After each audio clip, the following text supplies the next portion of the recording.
Sit down if you want to. Right in the middle of what's going on. I'm in the middle of an interrogation. Take a seat, young Skywalker. The middle children of history, man. Middle of the day, Alfred.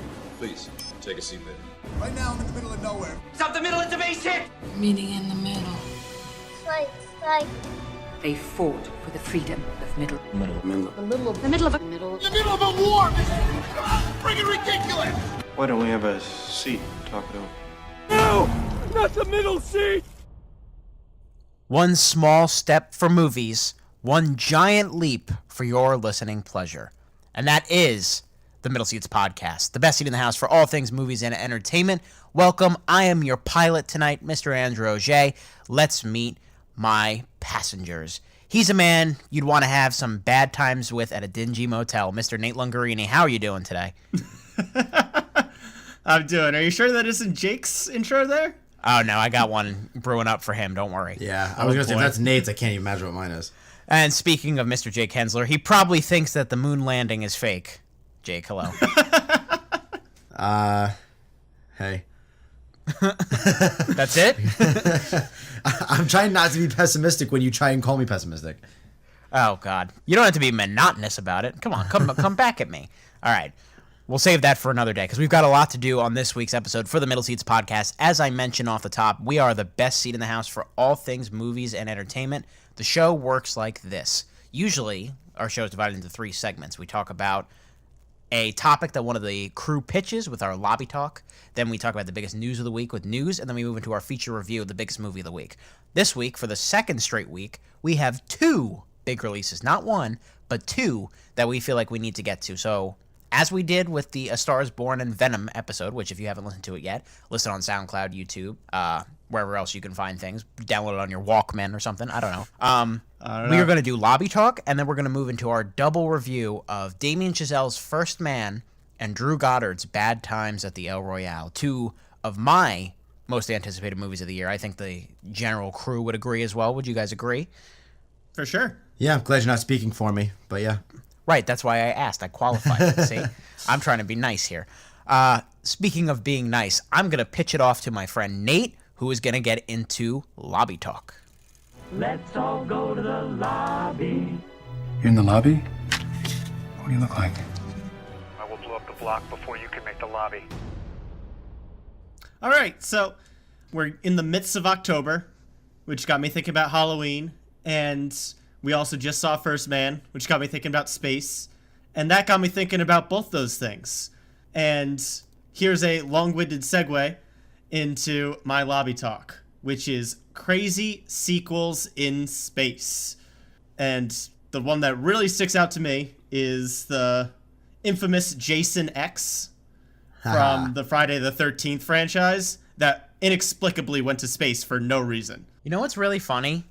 I'm watching the Halloween movies as we get closer to the new Halloween. And in Halloween 5 or 6, they make a joke about how ridiculous it would be if Michael Myers went to space. And I just picture the Jason X producers like watching that scene and being like, that's brilliant. I got it. We got it, guys. All right, so here's the premise, boys. Pitch me a movie that either has a sequel or a full-on remake, but in space. What is the funniest thing that you can think of? Let's start with Jake. All right. It's funny you guys brought up Halloween because I actually thought that could be comedic, like watching them. Because Michael Myers only walks to begin with. So watching him try and chase after them walking in space, I could see being completely comedic. But then I thought if it's on a spaceship and actually getting somewhere, that would be terrifying. So I scrapped that real quick. And then I was thinking like Deadpool, Anchorman, but that's funny no matter what. And then I settled on what I think could be a winner. A sequel to The Room in space. Dun, dun, dun. What I'm thinking is, so Tommy Wiseau lives. Spoiler alert, he dies at the end of The Room, but he lives, and he's in a hospital, and so NASA accidentally picks him to help colonize a new planet, and he convinces his buddy to go with him, and they completely mix up him and someone else. So they think they're sending somebody qualified, and they're obviously not. It's Tommy Wiseau. And he and Greg Sestero go to space to try and colonize a new planet, and just whatever kind of messed up shenanigans they get into, trying to colonize a new planet by themselves. Maybe a ragtag casting group of is people. on point. Tommy Wiseau is already an alien. Right. Exactly. And maybe a couple of ragtag people on top of it try and help them, but it's really on them. Well, I was going to say that they're not sending any women so that there's, like, you know, people to start a settlement with. Well, I mean, they would start off by, like, two. getting off the ship, throwing a football, and it just drifting off. That's a pretty great opening shot. No. I love it. I'd watch it. That's for sure. I would love to watch that. You got to get me a very strong drink first, but yes, I would love to watch it. Nice. How about you, Drew? What do you got? So right off the bat, I'm a bad listener because I saw this and the first thing I thought of was not a movie, but it is a form of entertainment. It is a television show. And the way I approach this is I have like a style of humor, and a lot of people have this style of humor, where something is really funny to me if they don't like draw attention to it. Like it's just part of the world that you live in. You know, it's like normal, average, everyday things happening, but like just in an absurd setting. Like I think that stuff is really funny. And the show I thought of, what if we had a version of The Office, but we had it up in space? And like, you know, space is a part of the backdrop, but we treat it like it's as mundane as Dunder Mifflin. Like there's big pranks, like somebody steals someone's Tang, somebody accidentally gets stuck in like cryo freeze. There's different paperwork they have to fill out, but the paper floats away towards Saturn and they have to go get it. Like shit like that. Like yeah, I'm sure Dwight would have a million and one things to do in space, and Jim would ruin it. Oh my God, yes. Jim would ruin all of it. Right. Just the idea that like this is completely normal to them, and if you were laughing at them, they'd be like, "What's so funny?" Like Michael Scott in space. Like, come on. Or Creed Bratton hints at like being there before. Right. Creed can be Jason from Jason X. Like, that would be pretty cool. I'm just picturing Dwight's wedding in spacesuits. Oh, yeah. Oh, yeah. Can you imagine Moe's in space trying to, like, harvest the moon with, like, beets and stuff and, like... The soil's not working. Call Matt Damon. And I'm sure there were other options. Like, I'm sure, like, this kind of premise for, like, Office Space would also be kind of funny. Like, there are movies that are like this, but that's the first thing that came to my mind. Yeah, good stuff so far. I like it. That's a good pitch there, Drew. Here's mine, boys. In a similar vein, I want the movie to remain completely straight-faced, but I feel like just having it in space would make it absolutely hilarious. Specifically in like a spacewalk kind of setting with the full suits and everything. And my pitch is Titanic. I want a romantic drama where everyone's in big, bulky spacesuits. Like, can you picture them trying to make out, like, through the glass of their helmets? Right. And it gets all foggy. Yeah. Accidentally, like, lifting him up, I'm king of the world, and then just falling off the spaceship and drifting into zero gravity. No. The rocket hits an asteroid. The painting scene is her just laying in a thinner astronaut suit. Yep. I just think it'd be hilarious. And, of course, the big crescendo would be the sinking of the Titanic. Plummeting to Comet Earth. or asteroid or something. Or, like, how about the Never Let Go scene, but because they're both just drifting in zero gravity, they just kind of orbit around each other. Right. It's so cold. Their fingertips get so close. There's a hole in my spacesuit, Jack. Sorry, there's no more room aboard this spaceship. Just move over, Jack. I gotta be honest, I didn't think any of us would touch historical fiction and translate it to something that like did not happen, but right. I'd watch that. You know what? If there can be two animated versions of the Titanic where one of them has a rapping dog in it and the other has like an octopus that talks, I think we can disrespect the Titanic a little bit more and just make it in space. I'm down with it. Some food for thought. We want to hear your idea. If you had to take a movie and put it in space, where would you put it? Submit your answers to our YouTube page, our Facebook page, wherever you want to send them, themiddleseatsshow@gmail.com. For all your answers, we're looking forward to hearing from you. That will do it for Lobby Talk. And we are going to transition now into our double review. Speaking of space, let's go to where man has never gone before with First Man. First man to walk on the moon. That'd be something. Only after we master these tasks do we consider trying to land on the moon. Neil, if this flight is successful, you'll go down in history. The vehicle's not safe. We need to fail down here so we don't fail up there. Do you think you're coming back? There are risks, but we have every intention of coming back. We've got this under control. You're a bunch of boys. You don't have anything under control. 5, 4, 3, 2.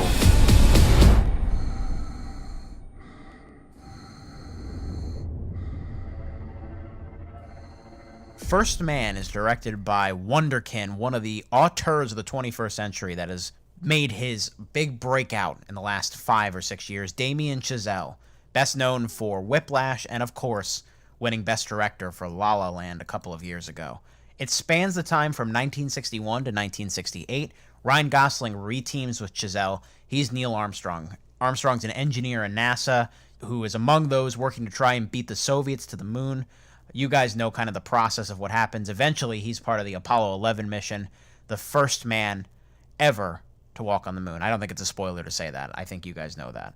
It gets into a lot of the dangers of the mission, plus tension inside his family. Claire Foy plays Janet Armstrong, his supportive but stern wife. There's Corey Stoll as Buzz Aldrin, Kyle Chandler, Jason Clarke. Just a really good collection of actors coming together to make this movie with Damien Chazelle. Now, guys, of course, La La Land and Whiplash are two movies that are really hard to follow up, and space movies in general have a high bar over the last couple of years. No matter what you think about Interstellar, it's a good movie. Gravity, all over and over and over, these movies have impressed.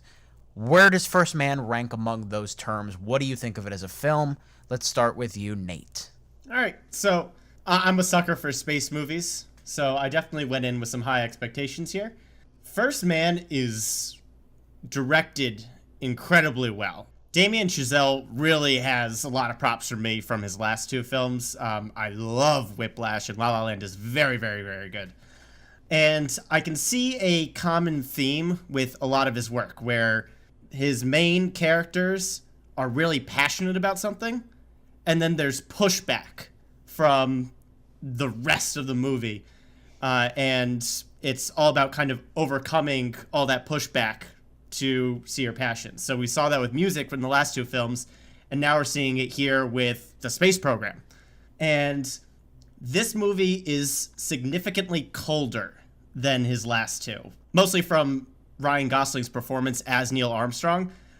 He's portrayed as very emotionally detached, and the whole movie definitely just amplifies that reaction. I don't really want to go too deep into what I thought about that storyline, but it was definitely just different than what I was expecting. A lot of these space movies deal with hope as their theme and like how cool going to space is for the human race, and this movie takes a much more grounded approach. It deliberately takes off the rose-colored glasses that a lot of people feel about this event, and really just takes you into the moment of uncertainty of like, is going to the moon really worth it? And I was definitely intrigued by the results, and I'll leave it at that for right now.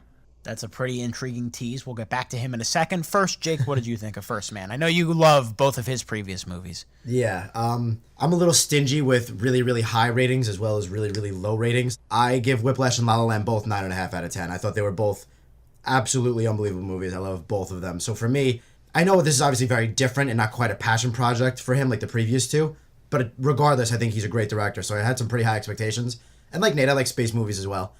I picked up on what you said as well. He's very goal-oriented, and kind of his family ends up taking a back seat, and begrudgingly so. And he's pretty much like, well, I love you guys, but like, this is very important as well. And there's a lot of that in, both of his other movies. I think he's really good at portraying that as a director. And I think he, overall as a director, just gets some unbelievable shots. Like, whoever he worked with as a cinematographer, they get some good stuff together. And I think he absolutely knows how to start and end a movie. I think in all three of his movies, starts off gripping and ends in, like, awe. That being said, I don't know, I'll be a little more upfront than Nate. I liked it a lot. I thought it was really good. There were some moments that I thought were slightly duller. I think some points between him interacting with his family could have been a bit more engaging. I know he's supposed to be emotionally detached, like Nate said, but from an audience standpoint, I think we could have used a bit more engagement. I don't know, a tad more something. It seems like all the NASA space-oriented stuff was definitely handled a little bit better than the family stuff, I think. Not that it wasn't handled well, just I felt more interested in that stuff than the family stuff. But overall, I thought it was another really successful space movie. A really good follow-up for Chazelle. I think this probably cements him as one of the best directors working today. You know, a lot of people often ask, I would say probably all three of us, what is the marker of like a great director? And like, it's a hard answer to give on the spot. But something that I've been realizing more and more recently is there's like one specific formula that can help you determine, you know, there's all kinds of movies out there, and so many of them are just generic and all the same and all very similar. It's what the director does with the material that could be very basic that cements their status as far as legendary or really great or just kind of mediocre and working with good scripts and good performances. Damien Chazelle 3 times now. If Whiplash, La La Land, or First Man are directed by other people, they're probably nowhere near as special. They still might be good movies, but they're nowhere near as special and stunning and memorable as they are when he's in the driver's seat. And it takes like a once-in-a-generational kind of talent to do that. It's really telling to me that First Man, which could have been like the normal biopic where we go through the ups and downs, it's Walk the Line, it's all these other movies that I don't mean to pick on Walk the Line. It's a good movie, but that's my point. Like, there are tiers of where these movies go. And First Man, in my opinion, is a great movie because of Damien Chazelle's talent and how he's able to make this story more interesting than anything we've seen before. We've seen space movies before, but what this movie really stresses is 2 main things that make it work really well. One, you guys kind of alluded to it before. Space movies are all about awe and wonder usually. This movie makes it clear how absolutely terrifying space is. Yeah. Mm-hmm. Yeah. There are scenes where we get the awe of like, wow, space is beautiful. And then it's immediately, just like that, like, oh shit, something's not breaking right now. We need to survive or we will drift out and die a very slow and painful death. Like, You really feel the stakes. Exactly. You feel the stakes about a story that you know the ending to for the most part. Right. And I think that was, at least for me, like having confidence in Chazelle as a director, but thinking like making this gripping, interesting, and engaging could be tricky for so many people because we all know how it ends. We all know what happens in the end. Right. He's going to really need to find a way to make this really, really interesting still. And I think he absolutely accomplishes it. And I blame myself. I was kicking myself when I got out of this because, you know, when you just read that he's going to do a biopic about Neil Armstrong, okay, I feel like I know how this story's going to go. I feel like it's going to be conventional. It'll be rock solid. But again, he plays with the expectations of what we know about this story and makes it about something different. It's about Neil. It's about Neil and his family. And I felt like I learned a lot about Neil Armstrong leaving this movie that I did not know before. Mostly that he was just kind of, you know, he was a nice guy. He got along with others, but when it really came down to it, work came first. Another thing going into it where I was like, oh, Ryan Gosling again, really? He couldn't find anybody else to play Neil Armstrong. He doesn't look like Neil Armstrong that much. But no, if this is how Neil Armstrong was, Ryan Gosling was the perfect person to play him because he is good at this subtle performance. I want to turn it back to you guys. Performance-wise, I thought he was great. I also thought Claire Foy was just as good as him. She was really good, and I think they're both going to garner awards attention, and I'll open it back up. Performance-wise, what are you guys thinking? Yeah, this movie needed Claire Foy because she is the emotional center of this movie because she's really the only one who emotes throughout the entire film. Right. Yeah, that's true. She's in this incredibly tough position where she's literally watching Neil's coworkers die in the accidents leading up to the Apollo 11 mission, knowing that her husband could very well be in that same boat. And he is perfectly content giving his life to this program. He literally says during the film, we need to make mistakes on the ground, not up there. And he's okay if he's one of those mistakes. So Claire Foy is in this incredibly difficult position playing his wife. Yeah, and I think she's consistently good, but there are a couple of specific scenes that as an actress she needed to get, and she definitely did. So like you said, right before he goes on his big expedition, nails that scene. And then another one when he is in space as a different kind of test run, and she goes to NASA headquarters, another one. At least those two were really important for her to get as an actress, and she got them really, really well. Throwing her passion and anger and emotions out there, and then Ryan Gosling is consistently good as well. I don't know if there's one I don't have to think about it. Not off the top of my head, there's one that he nailed, but he is consistently for 2 hours and 20 minutes. Very good. Very good as well. Like, he has a very steady, she has the very big showy emotional moments, and they really do hit you. Like, she nails those scenes. She's a really talented actress, and I'm glad she's kind of on the come up. For those of you who don't know who she is probably best known for Netflix's The Crown. Right. She's going to be the new girl with the dragon tattoo. Yeah, she's on the come up. Like, you're going to be seeing a lot more of her. And this movie shows why. She is really good at going through different emotions and just feeling like a real person, you know? Like, that's really underrated. Going back to Chazelle a little bit, I didn't get to, like, this movie is gorgeous. It's so beautiful. Oh my God, yeah. 110% will be nominated for cinematography. I'm like, if it somehow wasn't nominated for anything else, cinematography 100% will be there. There are some beautiful, unbelievable shots, as well as some really intense, gripping shots. Like the opening scene, I felt like I was right in there, and I was nervous as hell for what the hell was going on. Like, you could tell what's going on, but it's shaky at the same time. Just all the little glimpses of his face with the reflection of his helmet at the same time. Just little things like that just tell stories on their own. I was just even blown away from the very first scene. Yeah, we kind of alluded to this earlier, where we showed just how terrifying space is, and the cinematography really comes into full force there because this movie holds its cards and doesn't give you like those big glory shots that we're used to seeing from space movies until like key moments. Most of the launches are always from the perspective of the astronauts, and that's where you get the sense of terror, because you're literally claustrophobic. There's lots of close-ups. You can sometimes see a little bit out the window, but not a lot. The whole camera is shaking, and you really get it for what these rocket launches were. We were sending people up in essentially glorified tin cans, thousands of miles per hour into space. Into the unknown. It was absolutely terrifying. It was not safe, period. Yeah. And you absolutely get the sense of it here. So when those glory shots do come around, where you see the rocket taking off from a distance, when you do see us landing on the moon for the first time, and the camera pivots from those shaky shots to that long static take, it's such a jump, and it makes those shots seem all the more beautiful because we haven't seen those throughout the entire movie. Right. And Chazelle really knows when to show you, what to show you, how to show you. He's just got such a knack for a director. I mean, he's the youngest director ever to win the Oscar for Best Director. So, I mean, I can imagine he's just going to keep putting amazing stuff out there. He's just a master of all the elements, he just knows what he's doing. Like, cinematography, amazing. Like, but we've seen a lot of movies that are boring with good cinematography. He knows when Justin Hurwitz's score, again, doing great work after La La Land, should come in and when it should come out. He knows when to play with the silence of space, with sound effects and stuff. That's something that a lot of movies weren't really doing, probably pre-Gravity. I give Gravity a lot of credit for just showing how quiet space is and how terrifying that can be. His use of effects, there's clearly a mix of models and CGI.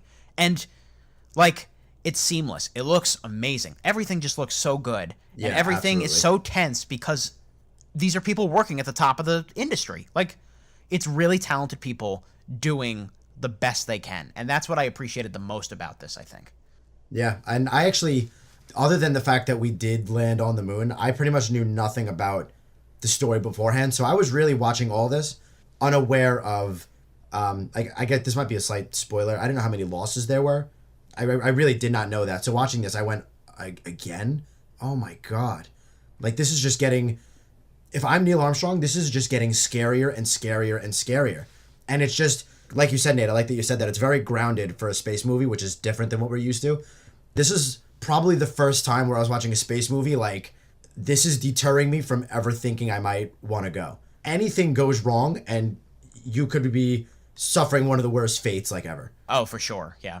All right, so this seems like as a good a time of any for us to start to transition to our spoiler section. But before we do that, we need to get into our ratings for this film. If you're just joining us for the first time, we rate movies based on the seat scale here at the Middle Seats. If we see a movie that we think is amazing, it's really great, it barely has any flaws. If it has flaws, it's nitpicks, we give it a royal throne. If it's a movie with really great parts and just like tiny minor flaws, we give it a plush recliner. If it's a movie with mostly good stuff but some big flaws, we give it a wooden seat.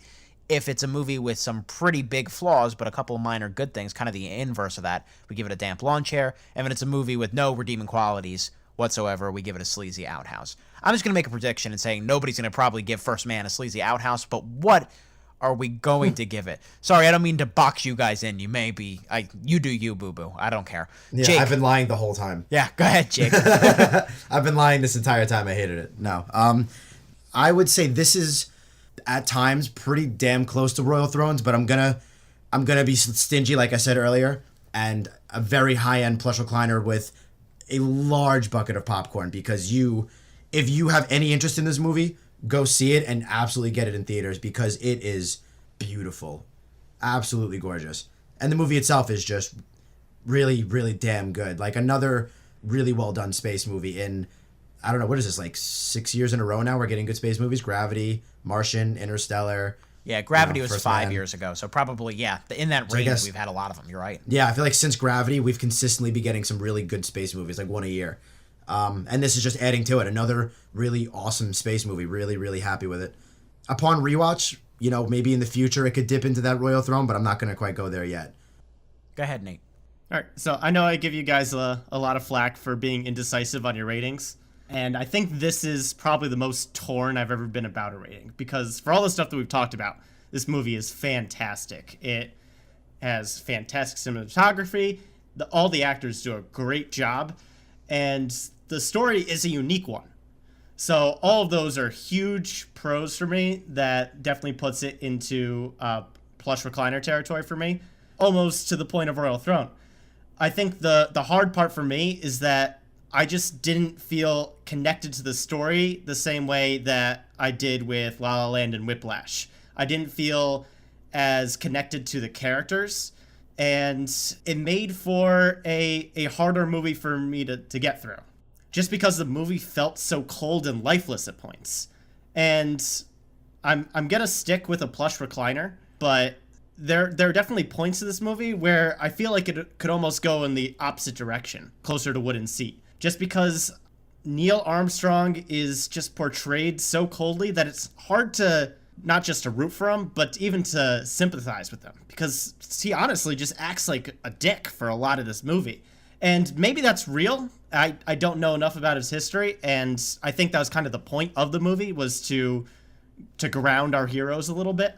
But I think there's a line between showing a realistic portrayal and showing just the worst moments, because there was just no passion to go to space for this movie, and I felt like that's what Apollo 11 was all about, and we didn't really get that passion until we got on the moon. And I'll go a little bit more into that point when we get into spoilers and stuff, but it was a very conflicting movie for me in that regard, just because it just didn't have the emotional impact that the last couple movies from Damien has had. Interesting assessment. So you guys both went with plush recliner. Let me start with this. I think this movie is really exceptionally well paced, especially for the fact that it spans over 2 hours and has to go across 7 to 8 years of content. I never felt shortchanged, and I never felt like I was having trouble tracking where we were in these people's lives. For all the reasons we've mentioned, this movie is technically unbelievable. But I think, Nate, you're underselling a little bit for me the emotions and the investment in the story that I had. And that might be just a matter of personal preference. I did find Neil Armstrong very sympathetic. I understood that he was a flawed hero, but there's a very specific reason why I sympathized with him. And that requires us to go more into spoilers, so I'm going to wrap this up pretty quickly. Damien Chazelle is an amazing director. He shows it here once again. It's really telling that this is his worst movie, in my opinion. And yet, for me, I think I am going to go with a Royal Throne, guys. This is a top 10 of the year. This should be in contention with all the Oscar baiting stuff. Great performances. This is what great movies are all about.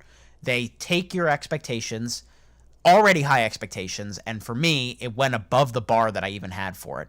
This is a great movie. If you absolutely need to see it on the biggest screen possible. Do not shortchange this film by watching it on your iPad or whatever, because... Yeah, will not get the same effect. Right. If Damien Chazelle doesn't come for you, Christopher Nolan will. That's all I'm going to say. There we go.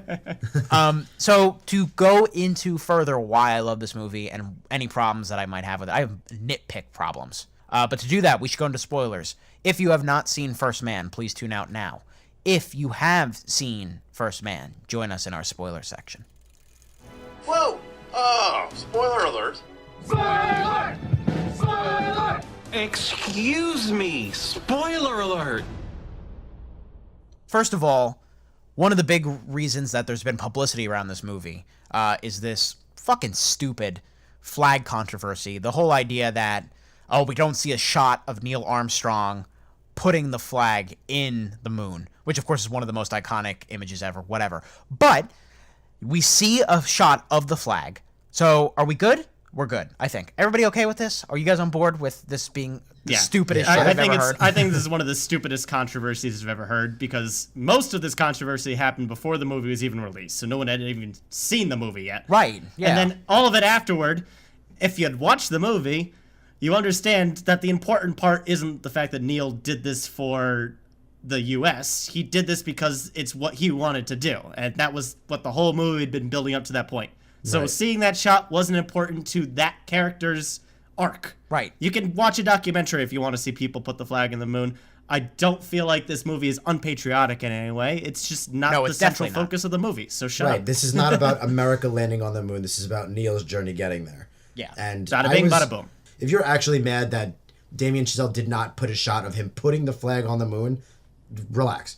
You can love America as much as you want. There's no need to be mad about that. Just go watch a Michael Bay movie if that's what you want. Because, like, that's what that focus is. This is a movie telling an actual story. Okay? Are we good? Okay. Now that that's out of the way, let's get into some other thoughts. I guess probably the best place to start for me is kind of explain what I was alluding to in the non-spoiler section, where I said that there is an emotional through line for me and a connection to Neil Armstrong. And he's so detached for most of the movie that I understand why you feel like you did, Nate. But I think the movie does a really good job setting up sympathy for him when he loses his daughter early. That becomes a big driving force. That was a shock. Yeah. I was like, whoa. That it happened so early, too, was a big shock.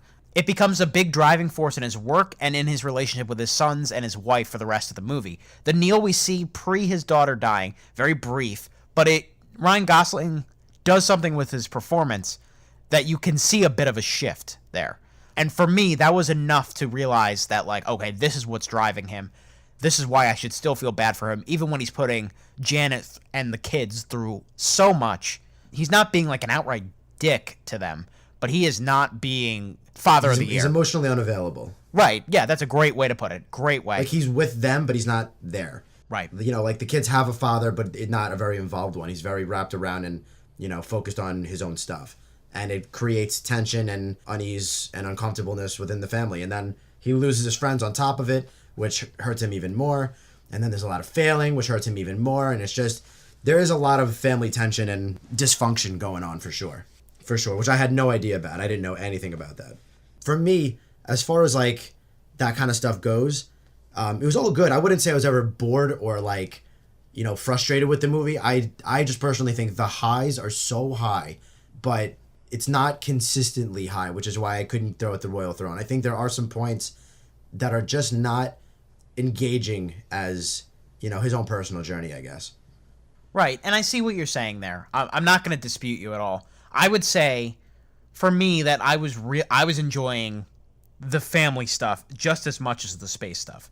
Like, the highs are really high, but for me, it wasn't like a huge drop. You know what I mean? Like, it's just a slight little plateau underneath the peaks of the movie. You have your peaks and valleys in any movie, and the valleys are not steep here. I'm just drawing a metaphor in people's minds. I'm trying to. Well, let me get my word in as, I guess, the dissenting opinion on the family stuff.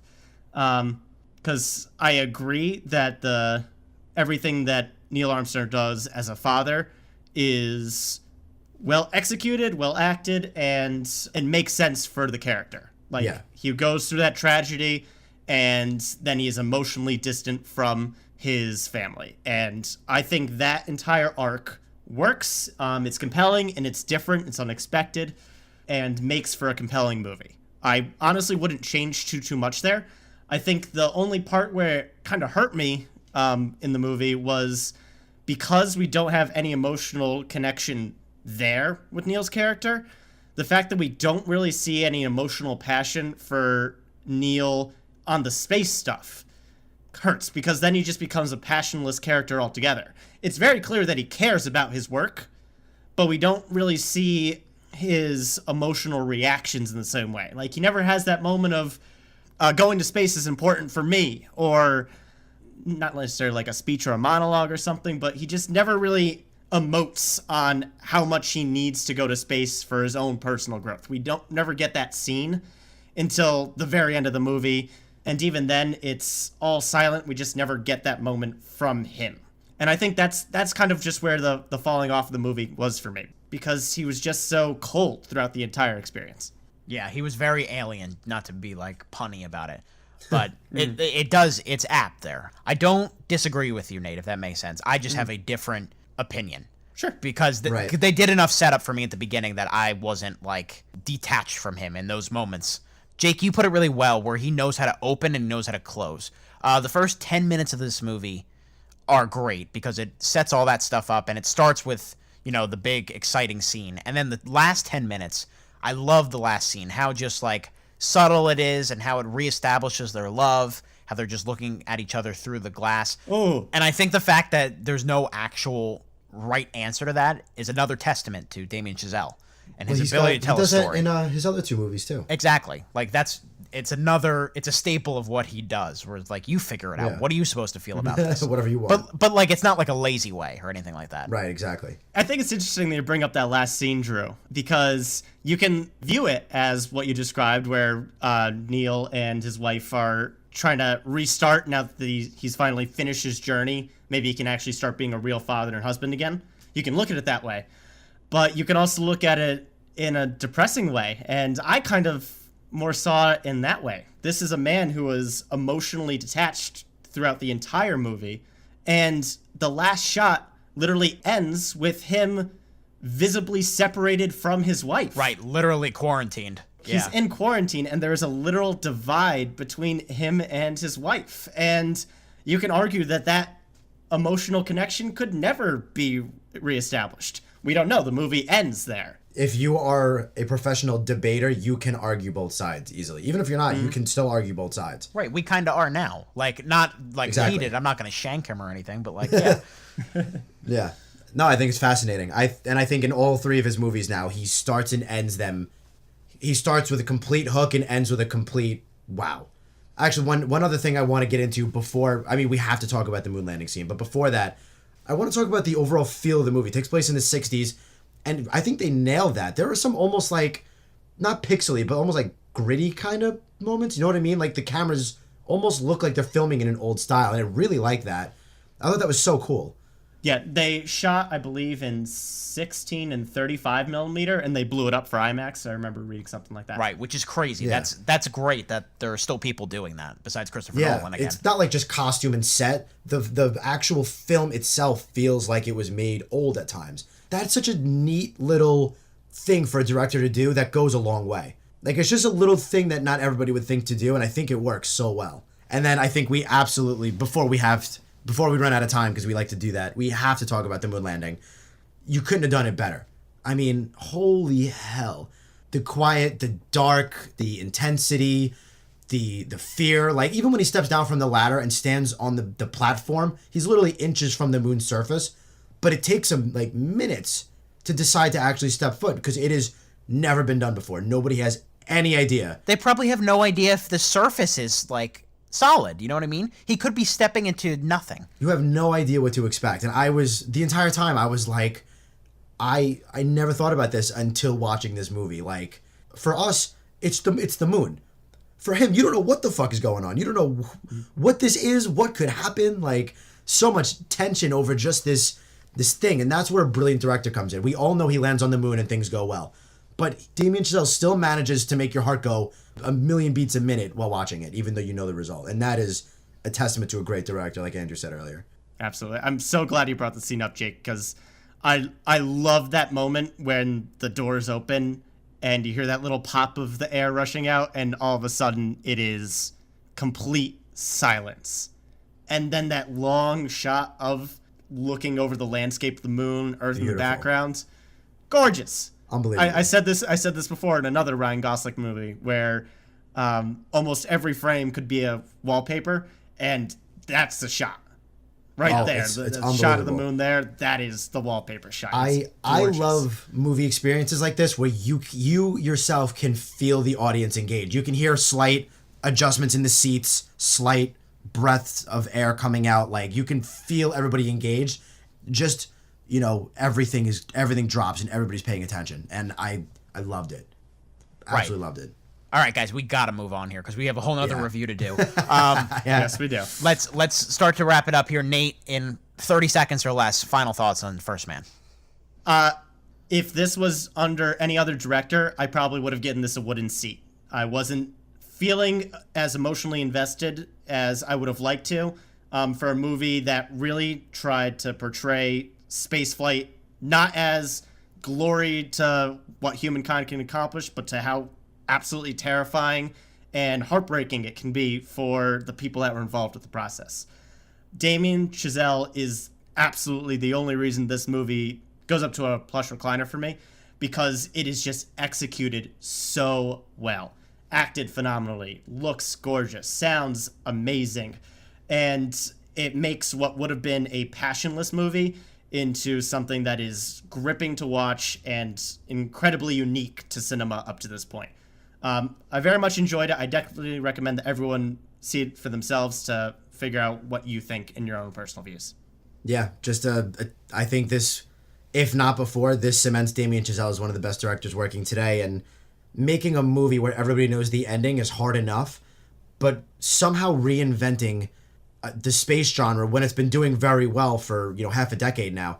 He has somehow still made a different feel, a different mindset, a different idealistic tone to it, made a very familiar story, gripping and interesting. It's just all testaments to a great director. So, I mean, if you have any interest in this or space movies, you got to see it and see it on the biggest screen. Really, really, really good stuff.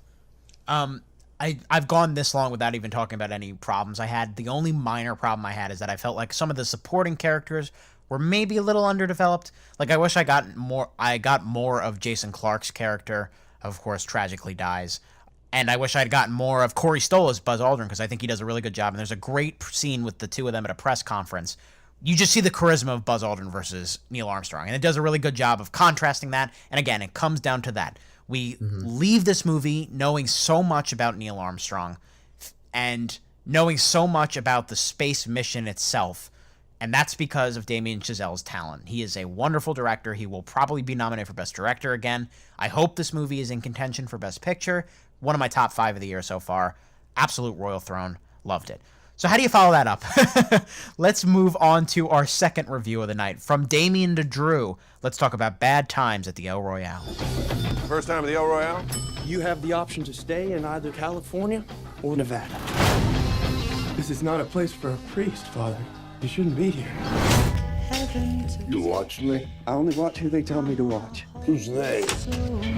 Would you mind opening the door? No, I ain't gonna do that. Which side are you on? Right, wrong, red, or black? I've done horrible things. So's everybody. Shit happens. Get the whiskey. To be true, can't take my eyes off you. Bad Times at the El Royale is directed by Drew Goddard, who last directed a movie back in 2012, which the brilliant Cabin in the Woods. Even though he hasn't directed a movie in 6 years at this point, he's had his hands in a bunch of high-profile media things. Helped write The Martian, which, of course, is the great Matt Damon space movie. We just actually alluded to it in the last review. He had a big hand in Daredevil Season 1 on Netflix. He is an executive producer on The Good Place, which is one of my favorite comedies on TV right now. Pretty much anything he touches, there's at least part of quality to. This movie takes place in 1969, so a year after First Man, so we kind of just moved along nicely. 4 strangers converge on the El Royale. It's a novelty hotel right smack dab in between Nevada and California. And these 4 different strangers, they have mysteries surrounding all of them, pretty much. There's Father Flynn, a priest played by Jeff Bridges. There's Darlene Sweet. She's a talented singer working gig to gig. She's played by Cynthia Erivo. There's Dwight Broadbeck. He's a fast-talking vacuum salesman. He's played by, of course, John Hamm.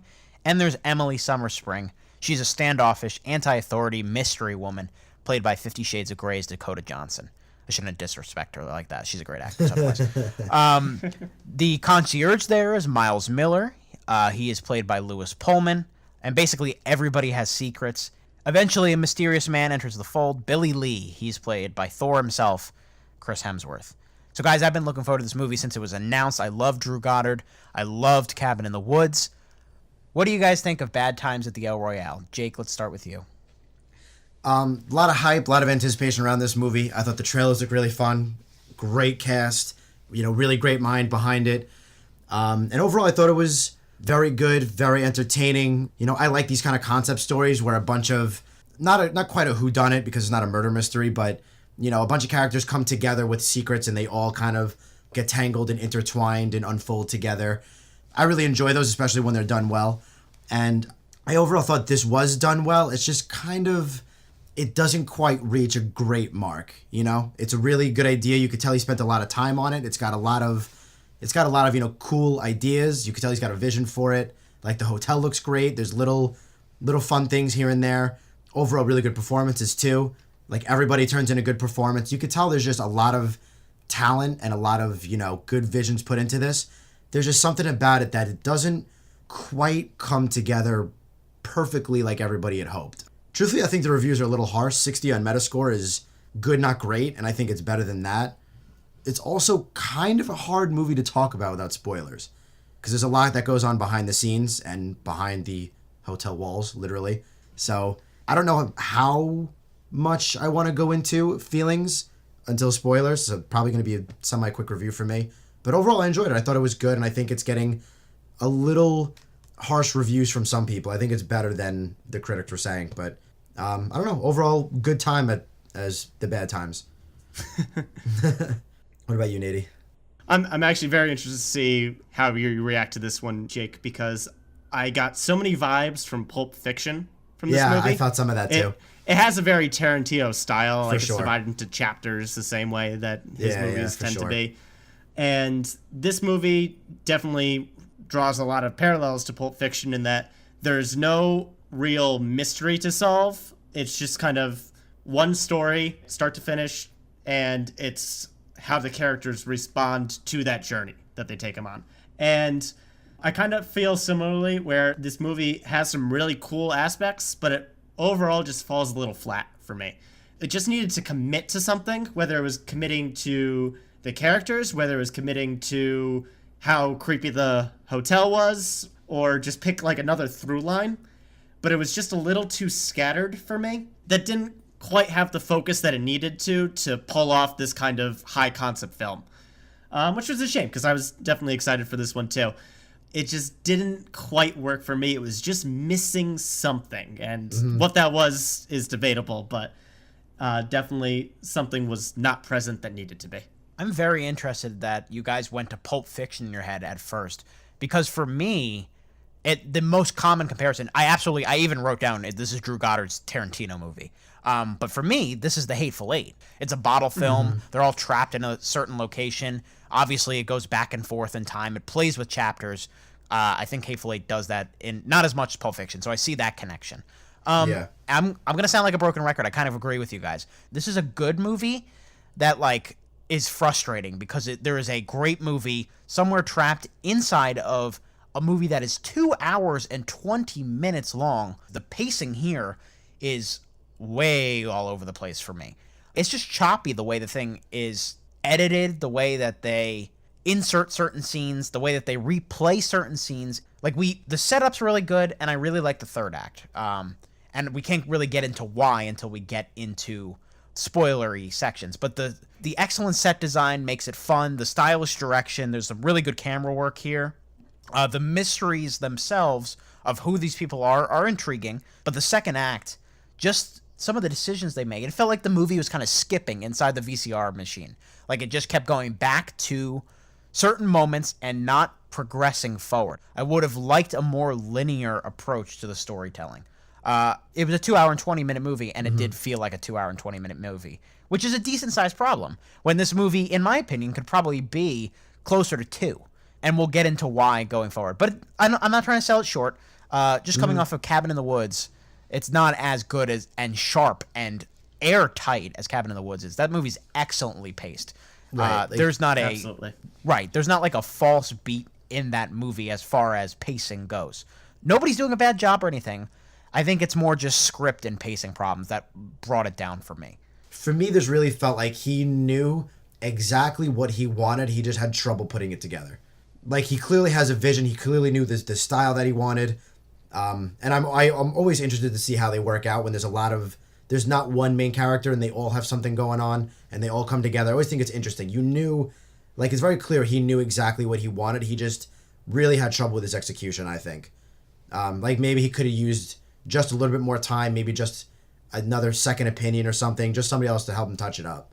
Yeah, that would have helped, yeah. Yeah, it just seems like he just couldn't quite get it perfect on his own. He did a good job, just not 100%. Maybe he needed because Joss Whedon played a big part, of course, the director of the Avengers, and he has geek fandom throughout the entire 21st century. He played a big part helping produce Cabin in the Woods. Maybe he needed someone like that. Some people work better in collaboration. There's nothing wrong with that at all. Drew Goddard is a really talented guy. I'm not taking that away from him, but that could have helped. You're absolutely right, Jake. Yeah, it just felt like there was something else he needed and he couldn't quite find it on his own. So this is definitely a difficult movie to talk about without spoilers because everybody's got a backstory, which is kind of spoilery, and everything that this builds up to is also obviously spoiler, so it kind of sounds like we're just ready to dive in. Right. Well, first of all, we got to give our ratings.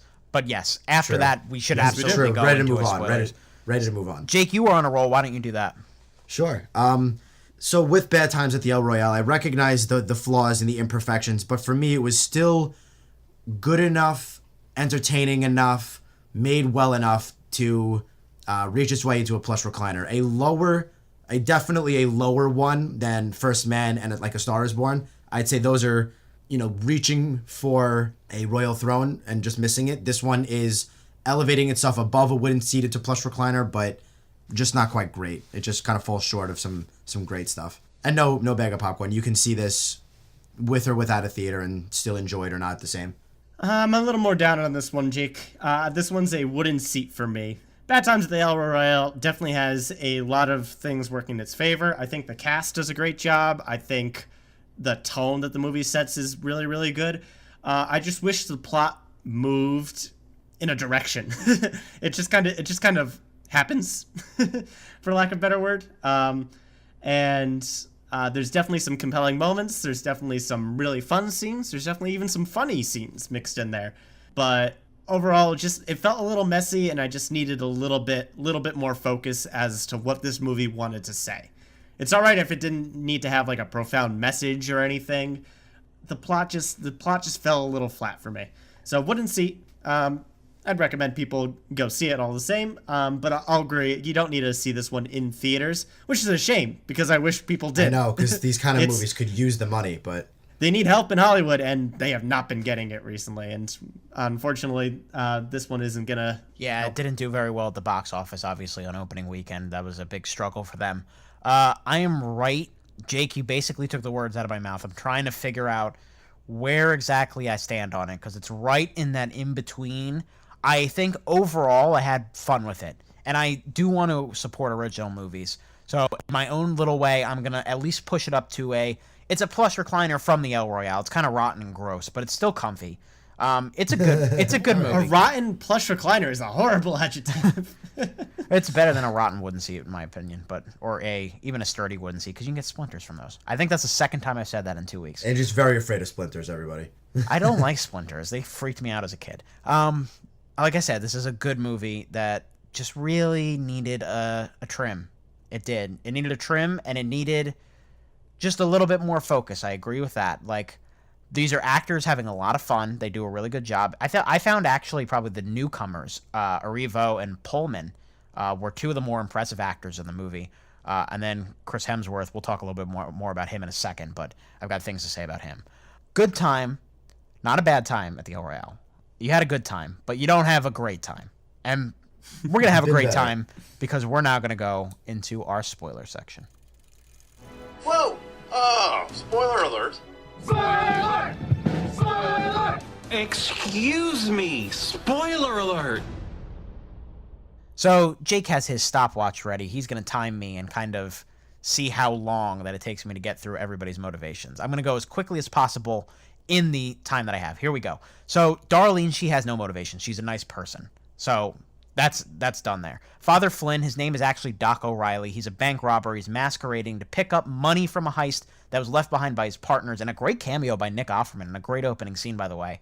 They were killed in the It's a past. shame that's only a cameo. Yeah, I was like, hold on a second. Right. He has Alzheimer's, too, it seems. It's very conveniently timed when the plot needs him to have it. He can't remember the right room he's in. Sometimes he can't remember his name. It's all over the place, as Alzheimer's is. Dwight, John Hamm, actually named Laramie Sullivan. He's an FBI agent. He's there to investigate the motel. He finds wiring, and he retrieves film of someone, like a big public profile person, that we never actually see. Which I think is a really interesting choice. We'll get to that in a second. Emily kidnapped her own sister, Rose, played by Kaylee Spaney, to rescue her from the cult run by Billy Lee, who's kind of like Charles Manson, but probably even less crazy. I don't know, he's pretty crazy. Anyway, Billy Lee is Chris Hemsworth's character. Miles, the concierge, he is a Vietnam sniper who killed over 100 people when he was overseas. We don't find this out until very late in the film, and I have something to say about that as well. He's a heroin addict. He's looking for salvation from Father Flynn, who, of course, is not actually a priest. Anyway, that was definitely over a minute, but I think it was probably a minute and a half. A minute 16, not bad. Okay, I'll take it. That's fine. I timed you. Yeah. I did. I'll get better next time we do Bad Times at the El Royale, too. Now that that's all on the table, kind of a free-form thing, Jake, I'll let you start the discussion. What do you want to focus on? I think it starts off really, really interesting. I was really interested in what the hell was going on with everybody and where this was going to go. The second act, I get why he wanted everybody's point of view, but it could have been done a little bit better. And then I feel like the third act was a little annoying at times. Like the sniper thing, I was like that, the last 20 minutes of the movie, very convenient to throw it in there. Same thing, the father all of a sudden, can't remember his own name. Well, that sucks because now he's in danger. Maybe that really would happen to somebody with Alzheimer's, but still, as a story, as a plot point, how convenient for him. I just found the third act to be, a bit of a tonal change. Like, it all comes together, and it's just a little anticlimactic in the third act for me. As far as Chris Hemsworth goes, because he's mainly only in the third act, there were points that I really did like him, and then some points where I thought he kind of lost his way a little bit. Although there is, when he kills Emily, Dakota Johnson's character, I was like, ooh, okay, balls, good for you. I'll take that. And then actually the very ending felt kind of weird as well. Darlene Sweet and fake priest right. Jeff Bridges going off together at the end. I was like, it's nice for them, but it's not quite fitting with the rest of the story. I didn't realize I was supposed to care about their friendship that much. Yeah, like it does develop, but it just feels a little out of place. I feel like this movie suffers from playing its cards too early. Because we find out almost right away that the hotel is keeping tabs. You know what, Nate? I agree part with of that's due to the trailers, because it reveals it there right away. But it's very clear from the get-go that something's off. But then we learn what the off thing is in the first 15 minutes. And everything else is just kind of padding till we get to the point where Billy Lee shows up. And you're right. A lot of it unravels in the first half, which is kind of weird. Yeah. John Hamm is revealed to be an FBI agent right away. But then they kill him off really quickly. And he was such a fun presence in the movie a really that fun character. His disappearance is definitely noticeable. Right. Like, this movie needed to keep him around a little bit longer, I think, because all the other characters are good in their own right, but definitely flatter to how intriguing and how fun, honestly, he talks. Well, he was definitely the top candidate to get offed early. You cast someone like that to kill him early in these kind of movies, I feel like. I guess so. Like, I don't know who else would have gone. I guess Jeff Bridges probably would have been next in line, but then you wouldn't be able to have his whole story. Right, which Drew Goddard clearly wanted. Clearly, yeah. Yeah. Yeah, I think it's good enough, but you can feel the slop. Like, it's not bad, it's not messy, but it's not as clear cut as it could have been. Right. I think the word I kept using is choppy, and I think that's a really good, like, it felt like certain segments were dragged and dropped to random spots in the movie. Like, we find out way too late that Miles was this expert sniper. Yeah, like, it's supposed to be. Yeah. Seeing that flashpoint at the climax of the movie. Yeah, I was like, I'm like, you revealed everybody's backstory but his, and now it's just very out of place. Well, here's the thing. There was a clear point where they could have done this. When he originally, like, helps Jeff Bridges after he got hit in the head with the bottle, they have a nice conversation in a booth. And that could have been the scene where we found out where, you know, like, not this random spot where things are actually happening. Like, there's been simmering tension for 15, 20 minutes that Chris Hemsworth builds. And I thought the third act became the Chris Hemsworth show pretty much. Yeah. I didn't think it was a problem. I liked him a lot in this movie. But, you know, it's a lot of waiting around for somebody to make a move. And Jeff Bridges is the one to eventually make the move. And then, again, that pacing completely snapped. Same thing with... I just don't need to see John Hamm's death from all these different angles.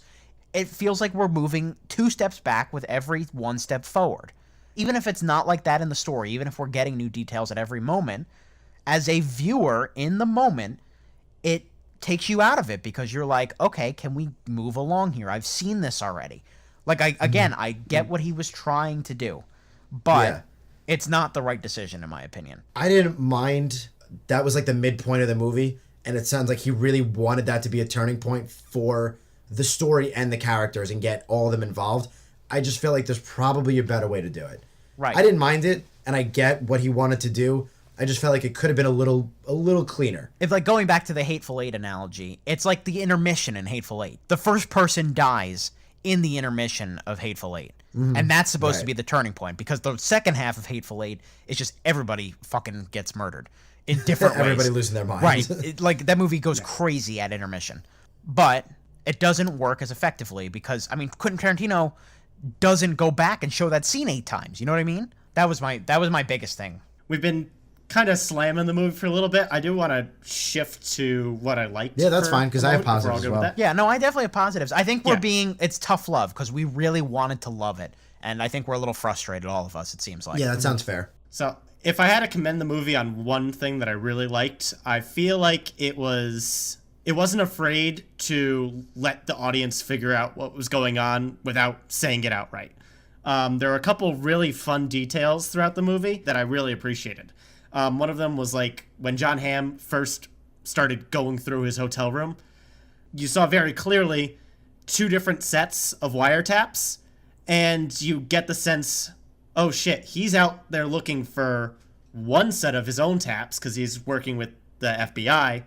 But then he discovers the second set and realizes that there's something else going on. And then he calls up people on the phone and says, yeah, they're not all ours. Like, that's fun. That was just a cool little detail that they never explain. Yes, I work for the FBI, and yes, we found something different. Like, no, the audience gets to figure that out. I think the other one that's even more subtle, we see different shots of the TV in the lobby every now and then showing a serial killer on the loose. And it's implied but never outright stated that Rose, who is Dakota Johnson's sister's character, is implied to be the murderer in those clips of the news. But we never outright find out for sure.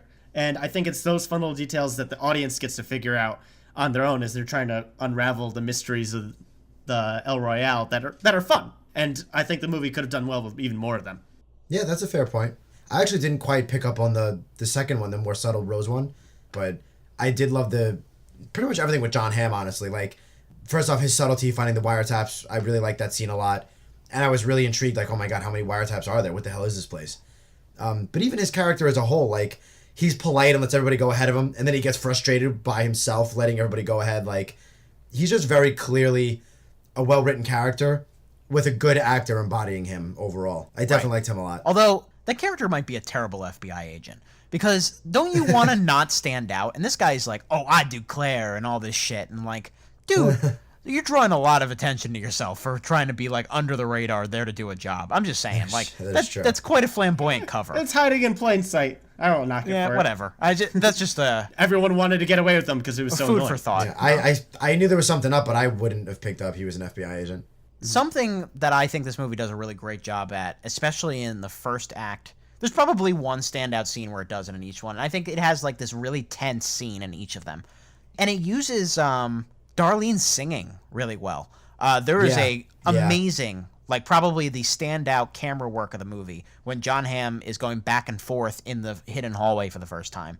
And he turns the sound on in Darlene's room and she's singing and she provides a echoey soundtrack as he goes from room to room. And the camera just follows him. A lot. That was really well done. And I also liked when Jeff Bridges is pulling out the ply boards, and I'd argue that's the best scene in the movie. Yeah, I would say, if not the best, one of the best for sure, without a doubt. Yeah. It's so tense. Both of those are so tense. Dakota Johnson is trying to figure out what's going on, and Darlene is singing and clapping on beat so that Jeff Bridges can get the money. It's a really tense scene because we've already seen what Emily is capable of at this point. Yeah, really well done. And there are moments like that where this movie's like, oh, amazing. This is what I came here for. And then there are others that I'm this is like you know it's there. You know there's a good director at work. He's just having trouble finding it all. Right. And it's a sophomore slump. I'm not going to lose any faith in Drew Goddard from this because the good pieces are there. This is not a disaster by any means or anything like that. I would call it still a good movie. Right. And that's why I threw a plush recliner. And I do want to bring up one final point. I wonder if he has, ending issues, because I think his third act is a bit off tone, maybe a bit out of place. And I felt like The Cabin in the Woods off point was his third act as well. So I wonder if he as a director has trouble ending movies. I would say the final few minutes of Cabin in the Woods are off. The third act is great in Cabin in the Woods. Well, yeah, I mean, like with all the God stuff. And even in this movie, like, this is my last thing that I want to bring up before we wrap things up. The final exchange between Billy Lee's character and Darlene Sweet's character. I love that exchange where she just puts him in his place. You are just one of those people that wants to hear himself talk and screw who he wants to screw. Like, that was an awesome character moment that I was smiling the whole time. That was really, really fun. That was a stand up and cheer moment, yeah. Jake, final thoughts on Bad Times at the El Royale.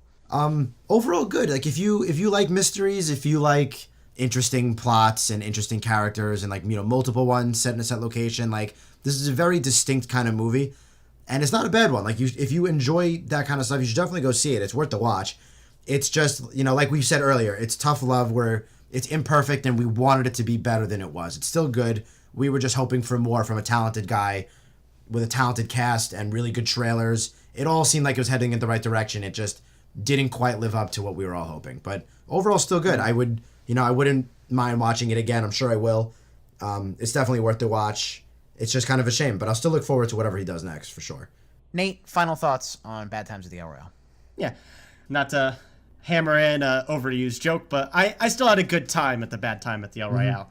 It was enjoyable. It was something different, something new. I just wish that it was executed a little bit better, had a little bit more focus, and just did something with all the cool characters and the location that they put them in. I'd still recommend it. I would love to see something more in this type of movie, because I miss these types of movies. Fun, original ideas that just give us something fresh, and hoping that the next project by Drew Goddard lives up to the hype. I kind of echo everybody's sentiments here. It's a good movie with elements that are great, but unfortunately, there are certain things holding it back. I do think he is capable of making another great movie. I'm sure we will see it sooner rather than later.